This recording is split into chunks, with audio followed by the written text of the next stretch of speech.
안녕하세요. 김정원입니다.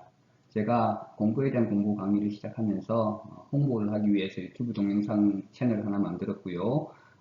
얼마 전에 구독자가 10명이 되었습니다. 10만 명 아니고요. 그래서 재미삼아 기념으로 동영상을 하나 새로 만들어서 올려야 된다고 생각도 했고, 자, 이제 세 번째 공부에 대한 공부가 시작되기 때문에 그 강의에 관심 있는 사람들을 위해서 강의의 약간의 맛보기를 보여주기 위해서 오늘 동영상을 만들게 되었습니다. 지난번에 동영상에서 제가 말씀드렸듯이 저희 강의는 총 9강으로 구성되어 있습니다. 자, 첫 번째 두 강의는 공부에 대한 공부를 시작하며 공부를 우리가 돌아보는 과정이었어요. 초등학교, 중학교, 고등학교 때 우리가 공부를 어떻게 했나.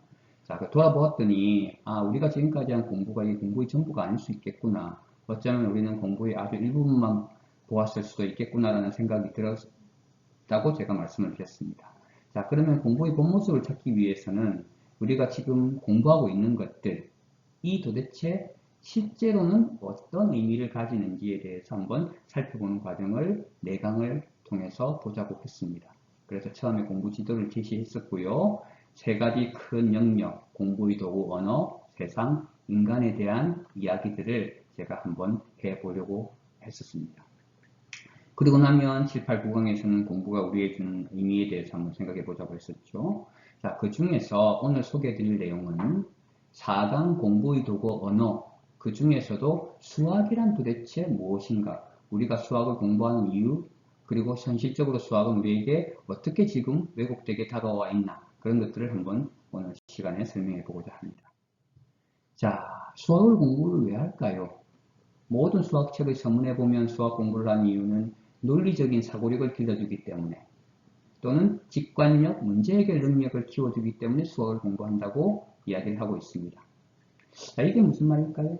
보통 수학은 기본적인 논리, 가장 기초적인 논리에 출발해서 추가적인 지식 주입 없이도, 없다는 말은 사실 어폐가 있지만 아주 최소한의 지식만 가지고도 결론에 도달할 수 있는 그런 논리적인 추론하는 과정을 통해서 사고력과 문제해결 능력을 기른다고 되어 있습니다. 자, 조금 예를 들어 볼까요? 다른 분야의 공부를 한번 비교해 봅시다. 생물학이나 의학을 한번 봅시다. 자, 생물학이나 의학에서 닥치는 문제를 해결 위해서는 우리가 추가적인 지식과 경험이 큰 도움이 됩니다. 예를 들어서 중세 시절, 중세 흑사병에서는 우리가 속수무책으로 죽을 수밖에 없었죠. 그런데 현대 코비드 비슷한 바이러스지만 우리가 그동안 인류가 쌓아왔던 지식체계가 있었기 때문에 나름 중세 흑사병과는 다르게 성공적으로 대응할 수 있었죠. 이처럼 다른 공부에서는 추가적인 지식이 굉장히 문제 해결에 큰 차이를 가져올 수 있지만 수학에서는 그런 것들이 아주 최소화되고 순수하게 우리가 논리적으로 생각하고 사고하는 연습을 통해서 결론에 도달할 수 있게 된다는 것입니다. 그럼으로써 생각하는 힘도 기르고 우리가 운동에서 근력을 키우는 것처럼 기초체력이 키워지는 것이죠. 자, 그래서 예를 하나 들어서 제가 설명을 해보고자 하는데요.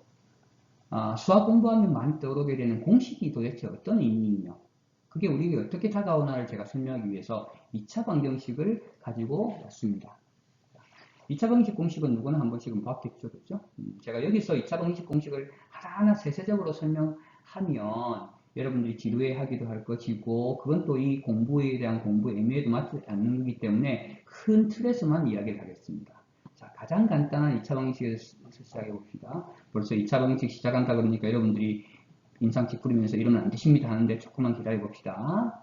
자, 이건 간단하게 풀 수 있죠, 그죠? 제곱만 벗겨버리면 됩니다. 자, 조금 복잡해지면 어떨까요? 네, 여기서부터 이제 이렇게 복잡해지는 과정을 통해서 여러분들이 논리적인 추론을 해보는 겁니다. 2차 방식을 간단하게 풀기 위해서는 왼쪽이 완전 제곱이 되어야 되겠구나. 그래서 이 왼쪽을 완전 제곱으로 만드는 연습을 우리가 하는 겁니다. 물론 추가적인 지식이 조금 필요하긴 하죠. 하지만 순수하게 우리가 생각만 해서 논리적으로 연습만 하더라도 도달할 수 있는 결론이 바로 이것입니다. 자, 이렇게 완전 제곱을 만들면 방정식이 쉽게 풀립니다. 자, 그리고 나서 자, 오른쪽이 완전 제곱이 아닌 형태로 조금 바뀌었다고 생각해 봅시다. 또 이 경우는 어떻게 할까요? 자, 제가 지금은 그냥 일괄적으로 쭉 답을 여러분들 제시하지만 사실 이렇게 하나하나 여기서 이 단계로 뛰어 건너가는 과정이 바로 수학 공부하는 목적이 되는 것일 것입니다.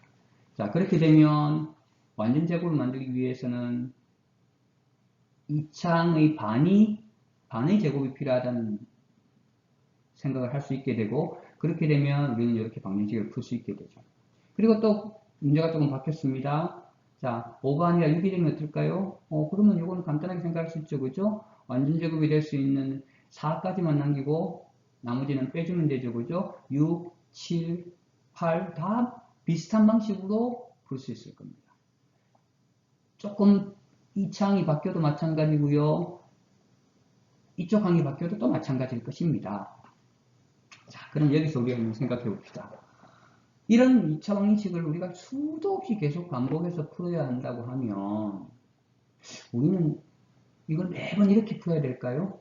완전 제곱 만들고 이항하고 해서 풀어야 될까요? 아니면 2차 방식을 풀기 위해서 알바생을 모집해서 기계적으로 풀리게 할까요? 이때 누군가가 생각해낸 겁니다. 2차 방정식을 일반적인 형태로 딱 만들고 이 일반적인 형태를 딱 한 번만 복잡해서 풀어보자. 자, 그래서 이렇게 가는 겁니다. 벌써 또 이렇게 문자 나오고 하면 여러분들이 또 막 반대할 것 같은데 잠깐 사라져 있고요. 우리가 앞에서 연습했던 방법으로 그대로 하게 되면 문자이지만 똑같은 형식으로 해볼 수 있고요. 그러면 비로소 우리가 익숙하게 보고 있는 2차 방정식의 근위 공식이 만들어집니다. 자, 한번 생각해 봅시다. 공식이 왜 만들어졌죠? 왜 공식이 탄생한 걸까요? 자, 우리가 수학 문제를 풀다 보면 어떤 문제 해결 방법을 찾아냈습니다. 그걸 반복적으로 하기 위해서는 공식이 훨씬 더 효과적이겠죠.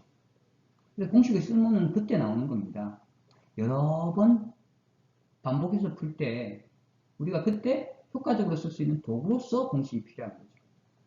그러다 보니 공식은 사실 계속 반복해서 쓰다 보면 외우려고 해서 되는 게 아니라 그냥 외워지는 겁니다. 언젠가 인강에서 정승재 수학 강사가 똑같은 이야기를 해서 제가 반가웠습니다. 자, 근데 우리에게 공식은 어떤 의미인가요, 지금?